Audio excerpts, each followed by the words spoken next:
So one day into construction and I already quit. I finally got a job. So yesterday, for the first time after being unemployed for the last 2 weeks, I finally got a job and it was my first day working. So I was excited to go to work. I was working with my dad doing construction. We were doing roofing. I was like, you know what? I'm gonna go out there. I'm gonna be the hardest worker. I'm gonna show them that I can work and I'm gonna go above and beyond, which I really didn't do. But the intention, the motivation was there. I wanted to give it my all. I wanted to prove that I could work that because I've done it before. But I'm 22 years old now. I'll be 23 in September. My body can't handle that anymore. I'm not as young as I used to be. I woke up this morning with a missed call from my dad and one message that read, "Hey, you're gonna come into work." And respectfully, I didn't answer him. Matter of fact, I couldn't even reach over to text him. My body was aching. I couldn't move. So one day into construction and I already quit. But it's okay because, like I had mentioned before on previous videos, I recently got a new job and I should be starting very, very soon. So I am excited about that because it's a lot less wear and tear on your body. I'm drenched in sweat and I have these things in and I'm getting blisters now.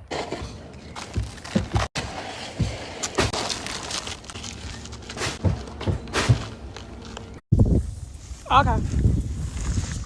I make $40 an hour sitting in the car and managing flaggers. Go get your OSHA. Go get your OSHA 30. Yeah, ladies. Go get your OSHA 30. It makes sense. It makes sense. I'm about to show y'all what I do. First and foremost, this video is going to be hella long. So if you're not interested in making $40 an hour, stroll. So I got out the work truck around 6:20 a.m. Before the shift starts at 7 a.m., I need to start planning, reviewing my traffic control plans, which is called a TCP. Basically, I need to know where all the closures, detours, and where all the signs and devices need to go. After that, I need to check approvals and notifications. I need to confirm permits, lane closures, windows, who was notified, which it was the DOT, Highway Patrol, any toll incidents, anything I need to notify and check for approvals. The flaggers, which is my crew, normally gets here around the same time I get here, which is around 6 to 6:20 a.m. Around like 6:30, they start prepping their equipment. I start assigning certified flaggers. I start verifying if their radio works, if the load signs, the cones, drums, anything is okay. Their paddles is cool. Because once 7 a.m., we close the road, it gets crazy. Today, a flagger was late, and it stressed me out because I already assigned everybody to their specific area, and that flagger came late, and it just messed up the whole feng shui. My job is also to make sure that the flaggers are doing what they gotta do because one wrong move, car accident. And you know what happens in car accidents? Bad things happen. So my job is to make sure that nobody's on the phone, everybody's doing what they gotta do so that we could go home at the end of the day safe. My job is also to request law enforcement. Just in case someone wants to speed past us and not listen, my job is to call the police on them. I'm not gonna lie, this is a very lazy job.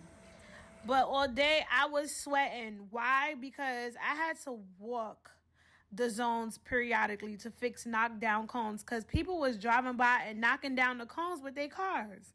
Like, So I had to constantly fix cones, get out the car. So me and the foreman driving up and down the highway to see if all the cones is intact, if they're in place. Because if anybody knock down the cone and we don't fix it, we get into big, big trouble. And this is one of the construction sites that, they're doing their thing. And I'm managing the flaggers.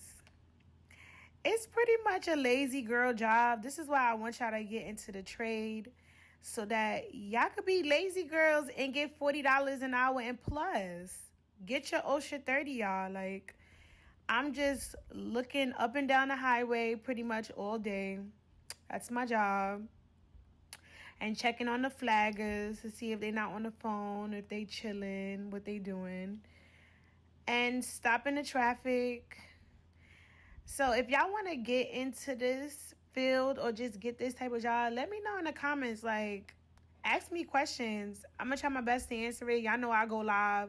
Y'all can ask me in the comments or y'all can ask me when I go live. But yeah, this is pretty much what I do. FYI, this is my first construction job, so I have no other construction experience. Get your OSHA 30.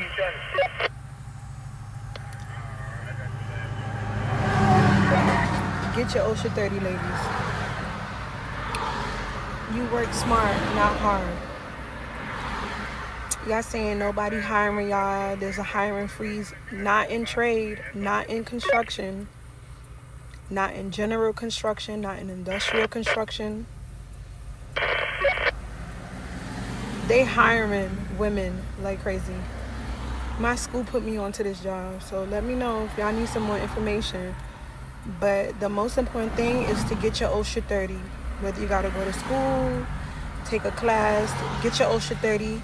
And I just quit my $40 an hour job in construction. I know. But I got some good news. I am on my way to go take my first welding test. My first weld test. Do you know what that is? That is a welding job interview. But we don't have interviews. We don't have job interviews in construction. There's nobody saying, so why do you want to be a welder? What do you bring to the company? They don't have that. You apply for a welding position or you apply for any type of trade position. And they say, come in. Let me see what you could do. And this is what I'm getting ready for. Like, honestly, I want to do a whole nother video on why I quit that $40 an hour job, because I only was working there for a week. But that's going to be in another video. You know, my dream job as of right now is to be a welder. And sometimes I feel like I'm not good enough. Yes, I got a 4.0 GPA. Yes, I got A's in every test, in all the class. But I do believe that I'm not the best because I just started school. Like, I'm on my second semester. I don't know. Maybe it's because I felt like I wasn't good enough, so I started applying for construction jobs. I was literally applying for welding jobs for the last 2 weeks. And I didn't get any callbacks. So I started to feel like maybe I'm not good enough. I applied to construction jobs, trade jobs. I got the $40 an hour job. And I'm like, well, I'll just do this until my dream jobs call me. Life has a funny way of showing you things. Do y'all know yesterday I get a call from the welding job as soon as I get in the house? I was like, I can't do this construction job. I don't know. I just can't. Like, I need to do welding.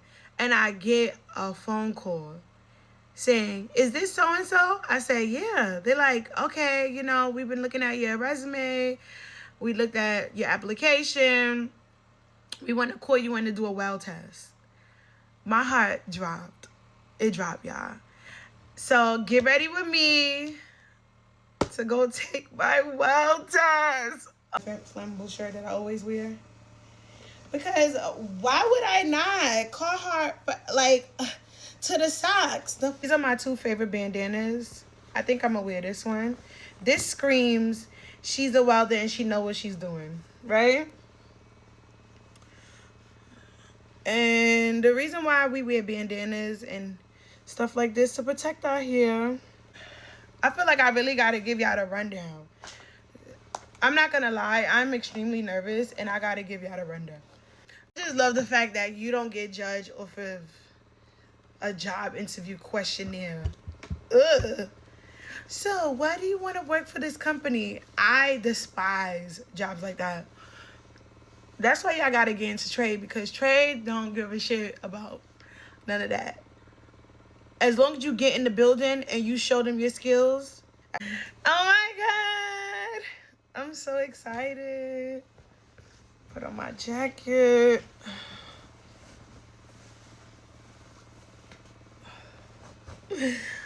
I wish I could just call my teacher and say, I got my first weld test. Okay. I feel like one of those 90s baddies. You know, like, I got my hood and I got my gloves. Wish me luck, y'all.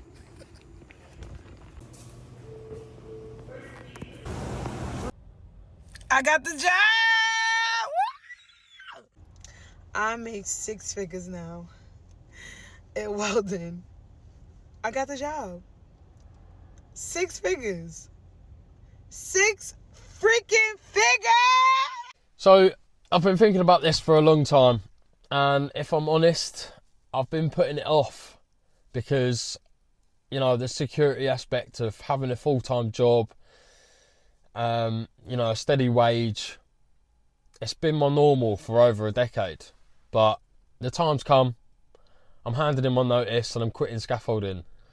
After years on site, different jobs, I've made the decision to step away from that and go all in on my business, because I feel like I've been juggling two worlds, like two identities that, to be honest, I've struggled with that. You know, having one foot in on the scaffolding job and one foot trying to build something on the side. The truth is that's been one of the hardest parts for me, is trying to step into this new identity as a business owner while still showing up as the scaff that I've always been. You know, it messes with your head when your environment hasn't caught up with where you are internally. And I feel like in my personal life, I've passed the point of needing to trade my body for money now, and I've realised you've got to change your environment to really dial in on who you're becoming. For me anyway, like you can't keep surrounding yourself with people who only see the old version of you, you know, the same old habits that you had before, because I feel like it just makes it too easy to fall back into those bad habits. So yeah, this is me fully stepping into who I've been becoming for about a year now, and yeah, someone I've been working towards. As you can imagine, this is probably a big culture shock for me, but yeah, no halfway, no more playing both sides. I'm fucking going all in. I was working in the trades for maybe a couple months before I quit. You know, I wanted to go into the trades in the first place because I saw there was no young kids going into it. You know, a lot of people are retiring in it, so there's going to be a really big demand, which means you're going to make a lot more money. And I looked around at all my coworkers. These guys are all like 40, 50 years old, talking about cheating on their wives. They're all drinking alcohol on the job site. None of them were happy with their lives. And I looked around and I was like, this is not how I want to end up like, you know? And after working there for a couple of months, I just realized that the people making the most money aren't even the ones working, they're the ones who own the business. I don't want to live the rest of my life just trading my time for money. I want to have financial freedom eventually. I don't want to retire with a broken back. And I'm really lucky that I realized that early on. So I just went straight into owning a business in the trades. And I've learned more in 3 months of owning a business than I did in